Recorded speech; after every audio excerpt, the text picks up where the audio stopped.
Então, essa postagem, né, é o seguinte: primeira teoria, se a Terra é esférica e a gente considera dois antípodas, tá? Um deles eu chamei aqui de João e o outro é o Tanaka. O João aqui, depois vamos ver que o João é uma pessoa real no Rio de Janeiro. E o Tanaka é alguém lá no Japão. Não. Na verdade, o Japão não é exatamente a região antípoda do Rio de Janeiro, mas é quase. Tá? Para fins do que vou apresentar aqui, isso não é muito... O que o senhor chama de antípoda? Só para quem não sabe aí, tá boiando entender. São os habitantes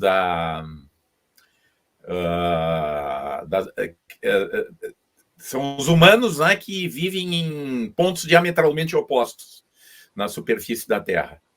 Tá? Estão separados por uma distância angular de 180 graus. Tá? Entenderam aí? Se eu cavar um túnel aqui debaixo dos meus pés e atravessar a Terra, vou chegar lá no outro lado, tá? E vou chegar lá na região, então, antípoda minha, tá? O esquema aqui eu acho que deixa... Sim, claro, fica bem claro. Coloca uma reta aí entre um e o outro que vai pegar bem direitinho na metade do círculo. Aí. Exatamente. Pois é, mas então... Da esfera. A questão é a seguinte, né, Roger? Os antípodas estão... eles podem observar objetos celestes, o mesmo objeto celeste. Não. E aí eu imaginei aqui um objeto celeste e coloquei um sistema de eixos coordenados para ajudar a análise. O que o João diz sobre esse eixo vermelho aqui? Tá? Ele vai dizer, olha, o eixo vermelho aponta da minha cabeça para os meus pés. E o Tanaka, lá do outro lado, vai dizer, não, o eixo vermelho vai dos meus pés para a minha cabeça. Já o eixo azul aponta da esquerda do João para a direita do João. E do Tanaka da direita para a esquerda. Ou seja, os antípodas, ao observar o mesmo objeto celeste, eles veem esse objeto rotacionado de 180 graus, que é exatamente a diferença de posição angular dos dois sujeitos na superfície da Terra. Essa é a teoria.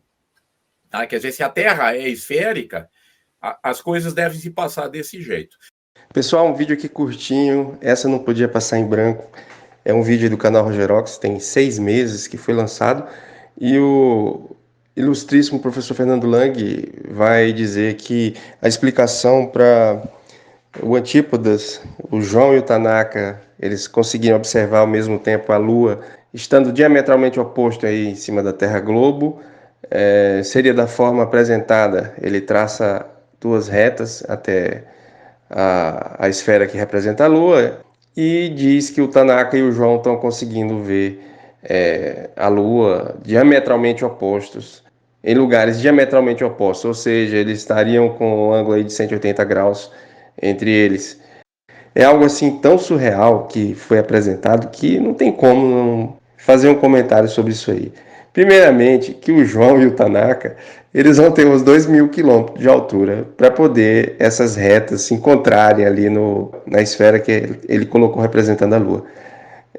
A geometria plana foi severamente agredida aí, professor Fernando Lang. Primeiro, que o Tanaka e o João, ele vai ter 1,70 m, 1,80 m, a altura de uma pessoa normal à beira do mar.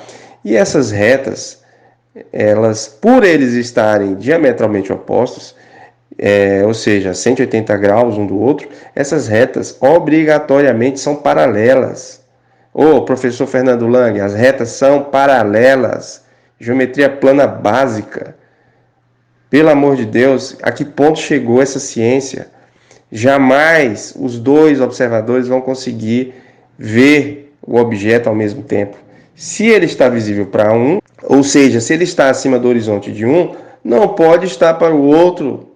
A geometria plana nos garante isso, professor. E se o objeto está acima do horizonte do João, o Tanaka, obviamente, não vai conseguir ver, porque as retas paralelas que formam o horizonte dos dois em cima da bola, estando eles separados por 180 graus, não permite a observação concomitante, não permite a observação simultânea, não permite a observação ao mesmo tempo. É a geometria plana básica que garante isso. Então fica aí registrado um pequeno vídeo só para relembrar que essa ciência anda mal, mas muito mal da cabeça mesmo. Os antípodas eles podem observar objetos celestes, o mesmo objeto celeste,